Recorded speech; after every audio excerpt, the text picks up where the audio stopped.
Hi there, this is Praying Medic, and this is my news update for Monday, December 18th. Try to get you caught up in the next half hour with everything in the last 24 hours. Amtrak derailment, most of you probably know about it. There is a new route on the Cascade route of Amtrak, which goes from Seattle to Portland. It's a high-speed train, and there was a derailment this morning. 6 fatalities, dozens of people transported to the hospitals. This was the first day that they ran this new route. And actually the Lakewood mayor had predicted that there were going to be problems if they didn't do this the right way. He was very concerned, and his concerns ended up being validated. So tragic accident this morning. I know there are conspiracy theories out there already that Antifa was behind this. I haven't researched that. I'm not looking into that. National Transportation Safety Board will be looking into this, and they'll determine what happened. Whether it was mechanical error, operator error. These things usually end up being operator error. There's usually human error involved more often than mechanical error. But we're just going to wait and see how that works out. President Trump officially released his national security strategy. That he did a speech this afternoon. Pretty short speech. It's essentially, he is saying that we're going to put America first. That unlike previous administrations that sort of kowtowed to foreign governments and the United Nations and the needs and wants of other nations, Trump's new national security strategy is we're putting the interests of Americans first. Period. End of discussion. If it has to do with national security, our considerations come first. And there's a lot of articles out there. There's some very good reviews. I have a couple of them posted on my Twitter timeline if you want to check them out. They kind of summarize what his new policy is all about. For those of you following the Imran Awan scandal, Luke Rosiak, who is one of the only people covering the Imran Awan scandal, noted that Imran Awan, who has the GPS monitor attached to his leg, he has been presenting motions in court to have that thing removed because he wants to go to Pakistan. He wants to get out of this country and go to Pakistan. And I hope the judge is not going to let him remove that monitoring device. There is criminal prosecution. There are a whole lot of people in the House of Representatives who are tied into this Imran Awan thing. They all hired him as their IT tech, and he had no right doing this work. And there are a whole bunch of people that are going to be taken down when this thing hits the fan. It is going to take out a lot of people. So hang in there on that news. It's developing. It's taking a while. Congress really doesn't want to talk about this. There isn't anyone in the mainstream media that's reporting on it other than Luke Rosiak. So you might want to follow him on Twitter. He's providing regular updates on what's happening with the Awan brothers. The tax bill. So the tax bill is in the Senate and the House. They're discussing it. They're looking at votes. They're trying to figure out how they're going to line this all up. The tax bill is scheduled to go to the House for a vote tomorrow. And Paul Ryan believes that they're going to have the votes to pass the tax bill. It'll then go on to the Senate. Mitch McConnell is confident they will have the votes to pass the tax bill, even if although John McCain probably won't be there to vote on the Senate bill, McConnell is confident that they'll have the votes to pass this. So we could have this tax bill on the president's desk by Friday. I think that's the game plan, is to have this tax bill through the House, through the Senate, on the president's desk by Friday, so he can sign it. And we can get tax breaks for Christmas. I'm happy. Denise and I are small business owners, and one of the good things about this tax bill is it allows us to deduct a fairly substantial amount of money through these pass-through income that reduces our tax burden. As an LLC, we're an S corporation. We get hammered on taxes because we're employers and employees. And this tax bill greatly reduces our tax burden. So we're looking forward to it. It will help small businesses. I can say that. And shout out to Ron Johnson from Wisconsin, Ron Johnson from Wisconsin. I like that. It kind of rhymes. He's the one who was watching out for small businesses and made sure that that provision got put into the tax bill. So hopefully we'll have that on the president's desk by the end of the week. That would be cool. Interesting. This is just for your amusement. So Glen Simpson, who is the founder of Fusion GPS, the outfit that put together the Russian Trump dossier that was probably used to get a FISA warrant to surveil the Trump team. Okay, Glen Simpson and Fusion are being sued by 3 Russian oligarchs who are the principal founders of Alpha Bank, the Russian banks that were supposedly colluding with Trump. These 3 billionaires who are associated, they're founders of this bank, they're suing Glen Simpson for defamation and slander. So I don't know, I just find that deliciously ironic that these guys tried to finger Alpha Bank and these Russian banks as colluding with the president, and now they're being sued for defamation and slander. Never get involved in a land war in Asia, and never slander a Russian billionaire. Good wisdom there. Speaking of Russia, Vladimir Putin had a phone call with the president yesterday, and the readout of the phone call is on my Twitter timeline if you want to check it out. But the president essentially contacted Putin and gave him intelligence that our CIA had gathered, which stopped a terrorist attack in Russia. And so we're having a little bit of warm feelings between Trump and Putin. And they stopped a terrorist attack. So I think that's pretty cool, just in case you were interested in that. Speaking of Russia, Andrew McCabe, who is a deputy director of the FBI, who is, his ship is taking on water very quickly. He is scheduled to appear in front of, I don't know if it's House Intelligence or Judiciary tomorrow, one of those committees. Kind of doubt that he's going to be there. Trey Gowdy said last week, I don't think that Andrew McCabe will have a job with the FBI next week. So we don't know if McCabe is going to be there in the committee meeting tomorrow. But FBI agents are coming out of the woodwork to talk to Thomas Paine with True Pundit. And he is publishing one article after another that is revealing the dirt on Andrew McCabe. There is a lot of information coming out. I don't have the time to go into it all, but if you're interested, follow Thomas Paine on Twitter or True Pundit and read their articles on Andrew McCabe. There's a lot of dirt coming out. A lot of it has ties to Russia. It talks about the fact that Andrew McCabe has many, many ties to many investigations and many people in Russia. Strangely enough, it was McCabe and the FBI who kind of created this narrative that Trump was connected to Russia. Well, McCabe himself has a lot of ties to Russia and investigations in Russia. And True Pundit has done some really good news on that. So if you're interested, go check that out. Interesting story came out from Politico yesterday.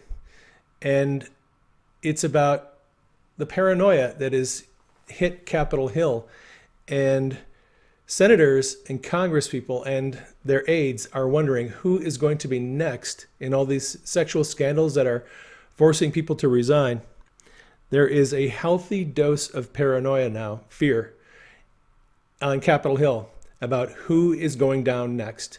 There is, and they're all citing a well-established, reputable news organization that says they have information that between 20 and 30 people are going to be taken down. They're going to be outed in sex scandals very soon.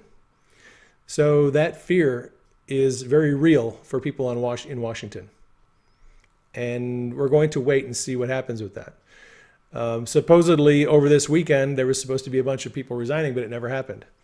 And there were several sources who said, next 72 hours, there's going to be all kinds of resignations. And resignations didn't come. And I personally don't like putting timelines on things, predictions of things in the future. You know, the Lord shows me a lot of things that are going to happen in the future, but I am very, very skeptical, very leery about putting timelines and dates on things because it doesn't usually work out that way.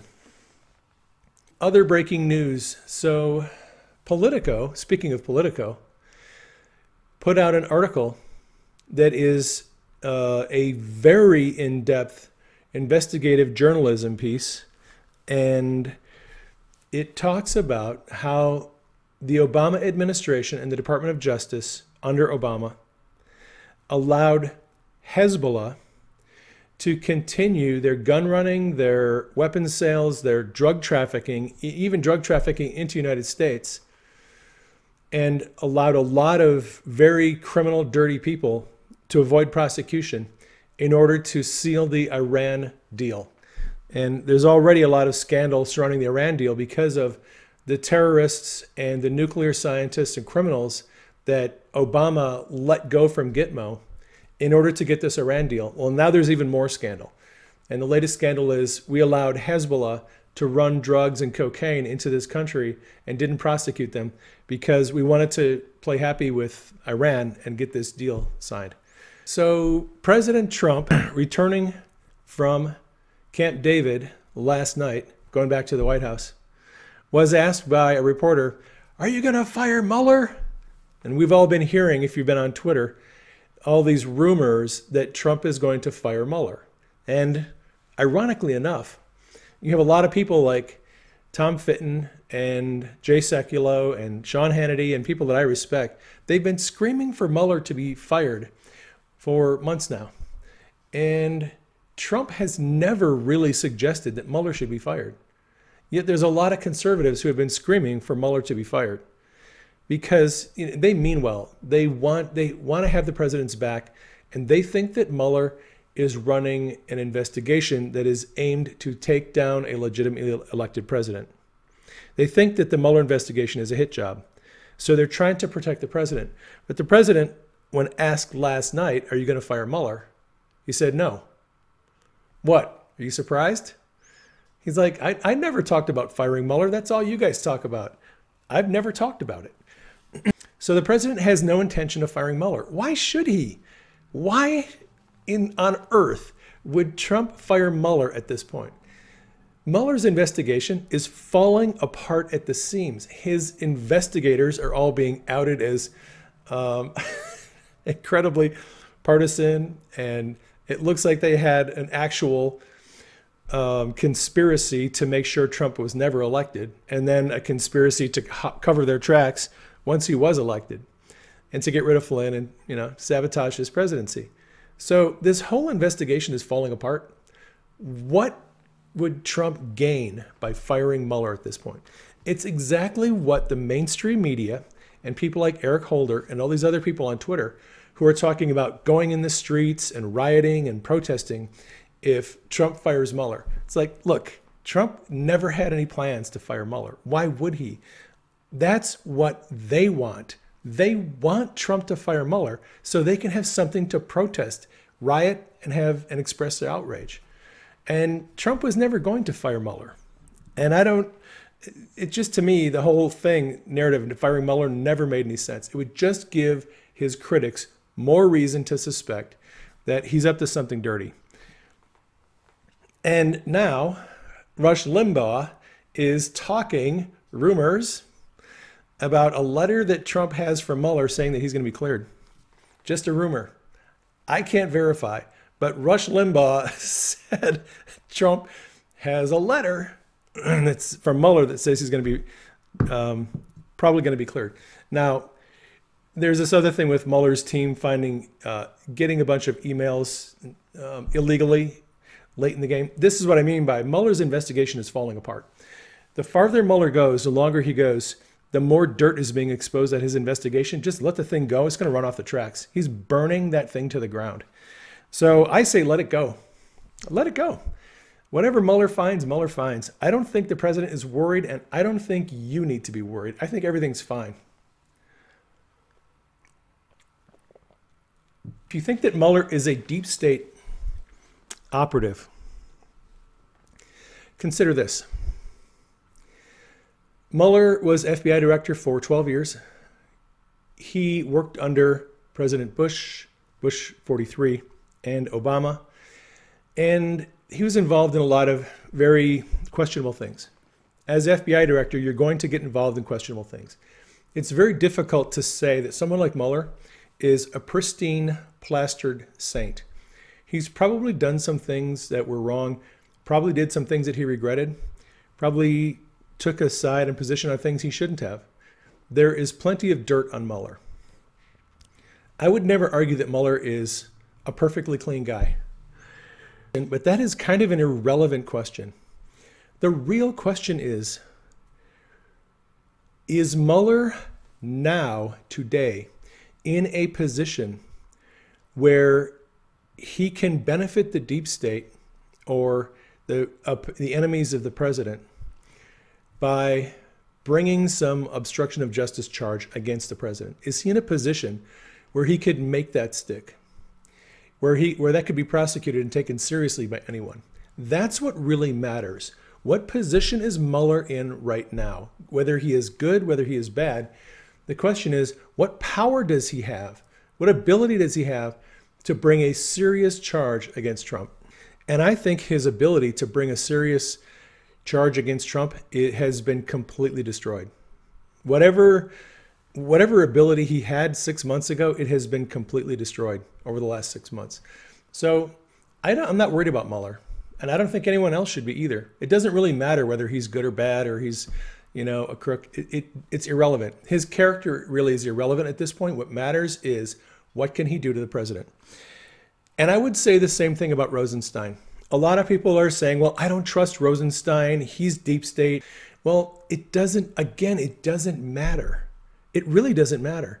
Look, Rosenstein was in on the Uranium One thing. He was the attorney. He was a U.S. attorney in Maryland that was in charge of prosecuting the bribes and kickbacks with Uranium One. So both Mueller and Rosenstein have some connection to that. And some people will say, because of that, they're bad people. We can't trust them. Well, I would say this. Rosenstein has probably made some mistakes, has probably done some things in his career that he wishes he wouldn't have done for whatever reason. But now Rosenstein is under Sessions and he is above Chris Wray at the FBI. So he's Chris Wray's superior and he is under Jeff Sessions. And he is ultimately under the authority of President Trump. Now, even if Rosenstein is a deep state weasel, he is still in the Trump administration. And if Rosenstein is smart and wants to keep his job and not get any dirt on him from anything he's done in the past, he plays it smart. He goes along with Sessions and he prosecutes people that need to be prosecuted. He's a smart guy. He knows he has to cooperate with what Sessions is trying to accomplish in the DOJ. He just has to be a good attorney. He just has to be a good prosecutor and help run that department. And look, the DOJ and the FBI collectively have over 100,000 employees. If you count up DEA, FBI, Counterintelligence, all the Department of Justice, there's over 100,000 employees in that department, and Sessions and Rosenstein are in charge of running that. If Rosenstein is smart, he plays along with Jeff Sessions and they get along fine and they help the president move his agenda forward. If Rosenstein ends up being a punk who wants to cause trouble for the president, he will regret it. He's going to regret it. If he tries to do anything to hurt the president, he'll regret it. I guarantee it. So I'm not worried about Rosenstein. And I'm not worried about Sessions. And people who are angry about Jeff Sessions, Sessions isn't doing anything. Sessions is asleep. He's not helping the president. Like, look, that is nothing but impatience speaking. You want Hillary prosecuted 6 months ago. You want all these deep state people out of their jobs and prosecuted 6 months ago, and it's not happening on your timeline. So you're angry and you accuse Jeff Sessions of being a worthless, no good attorney general because he's not doing things on your timeline. Well, Sessions, I don't think, became this great litigator, this well-respected attorney general for Alabama, and then a senator who is sharp as a tack and has unimpeachable character only to get into the Attorney General's office and then turn into some weak, wimpy noodle who can't fight his way out of a wet paper bag. I refuse to believe that Sessions is sitting there helplessly flailing around in a recliner, sleeping through his days, doing nothing. If you think that is Jeff Sessions, I got news for you. You are going to be big time surprised when all of this stuff comes down. Because I think Sessions has been working behind the scenes, quietly helping build the case, working with the Inspector General, working with Chris Wray, trying to get everything put together. And I think the hammer is going to drop pretty soon. Just my opinion. So Brendan Dilley reported this morning that this attempt by people like Rob Reiner and Eric Holder to stir up this, let's all go out in the streets and let's riot and protest. Brendan Dilley has a source that told him that was a test, that the people who are sympathetic to Hillary and the deep state wanted to test Trump's response to rioting and people taking to the streets. And Trump never went for it. He didn't take the bait. He didn't go for it. He didn't fire Mueller. He didn't do what they wanted. What they wanted Trump to do was fire Mueller. And then they would send their minions into the streets. And then Trump would have to have a response to that with the military probably. And what they were trying to do is find out what is Trump's response going to be, so that when all of these indictments come down and all these crooked people get locked up, they're wanting to know, how is Trump going to respond to this incident, so we'll know how he's going to respond to that incident. And that is an interesting theory. I don't know if that's true. I don't know Brendan's source, but Brendan does have a source. So that is it's an interesting theory, something to think about.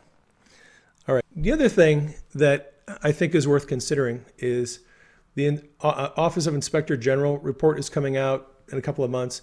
Now, I'm already getting messages from people on Twitter who are now trying to find dirt on Horowitz, who is the Inspector General. And they're trying to imply that Horowitz is crooked and Horowitz is a swamp monster and Horowitz can't be trusted.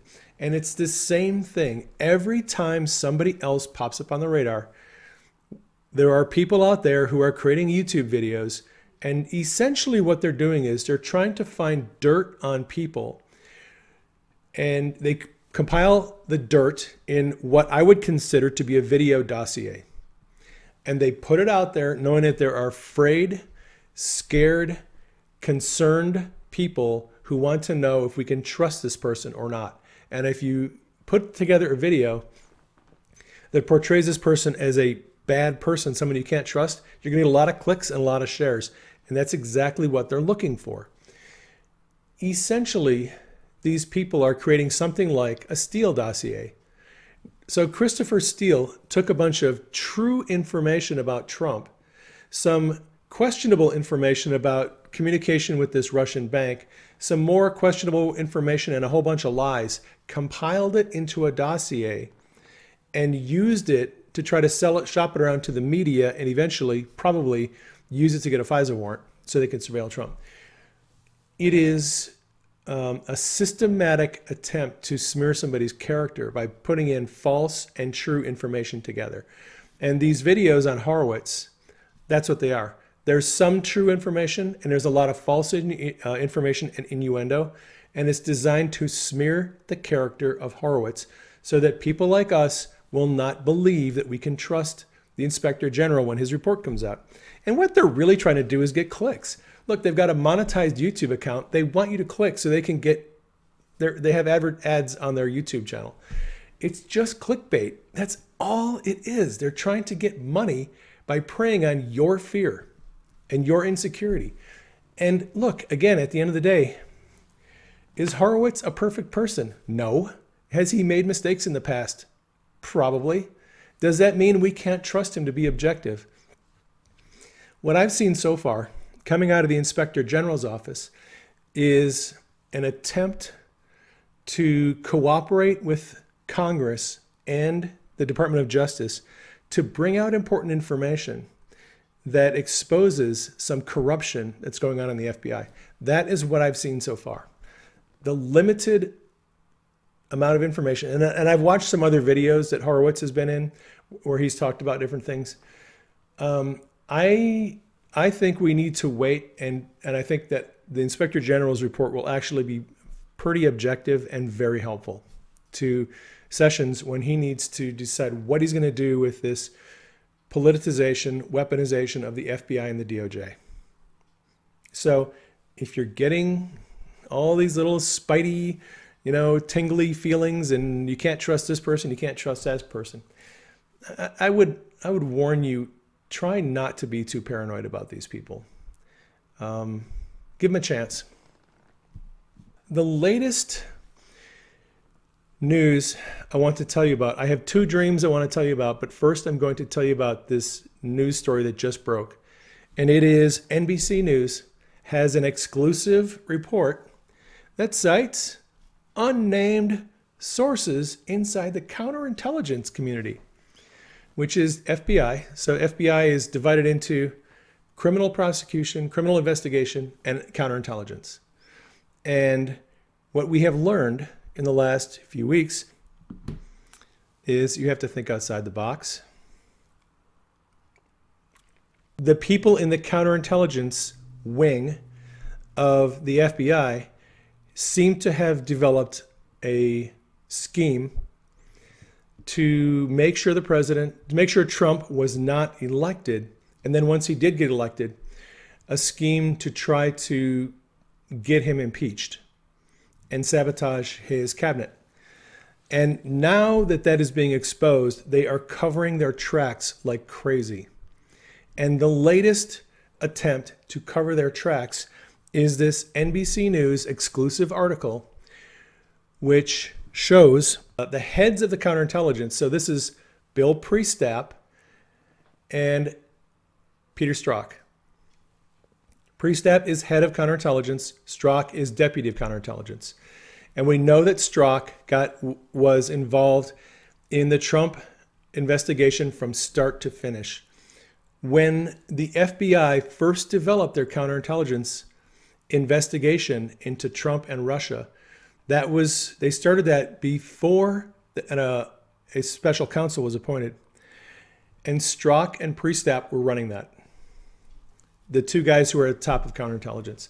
Then it got handed over to Mueller, and Strzok got moved over to Mueller's team along with Lisa Page and a lot of other people who were in this little circle. There is this little circle of people who developed this plan.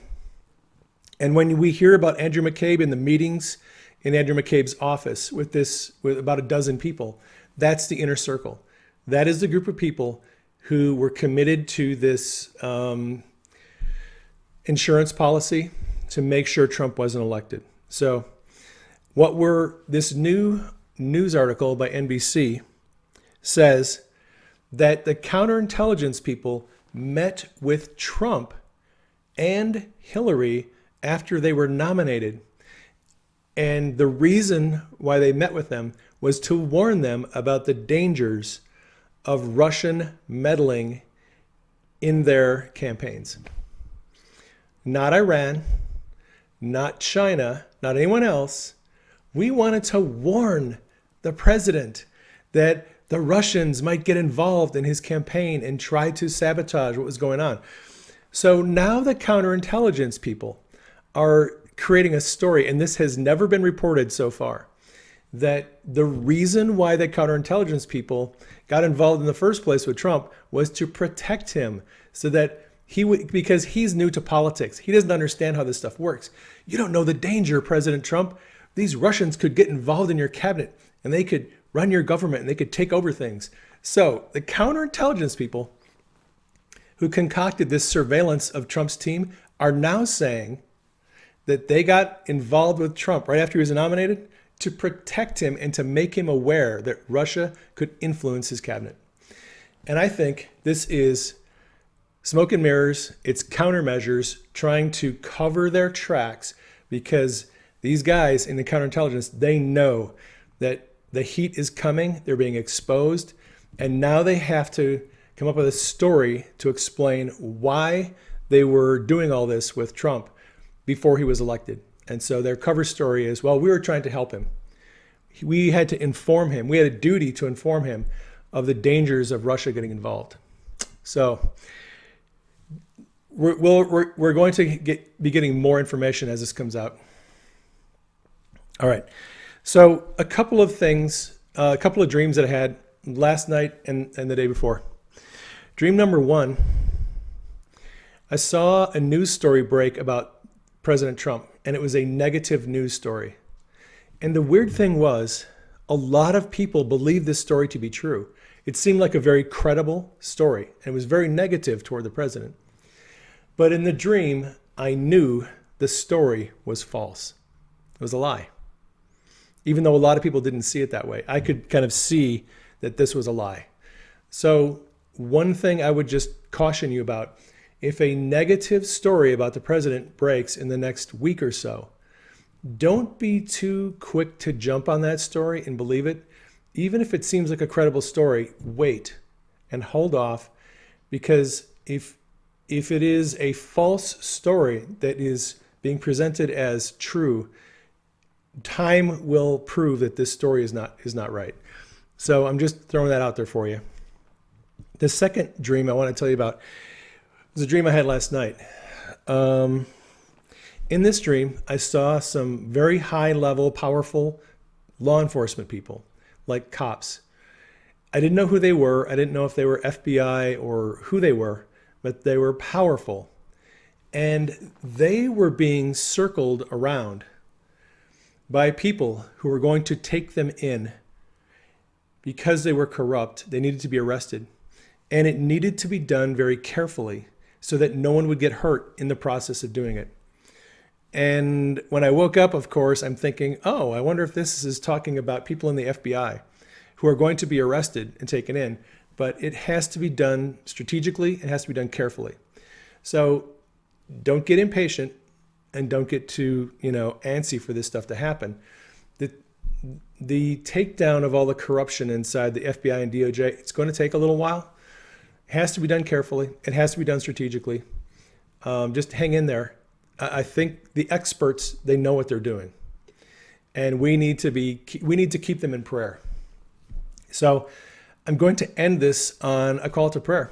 If you're a praying person, pray for the good people in the government to have wisdom to know how to do this without anyone getting hurt.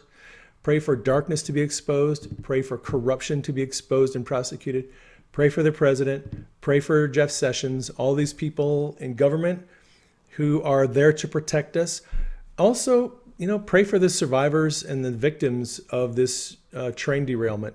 There's a lot of people who need prayer right now, and I would ask you all to keep those people in prayer and keep people in prayer on our scope. All of the people who are doing Periscope, who are giving us news, who are helping us understand what's going on, they all need prayer. And it's a good time to be praying for your friends and your leaders. Cool? All right, I'm going to get off of here. Don't want to be on too much longer. I will catch you all on the next broadcast. Thanks for tuning in.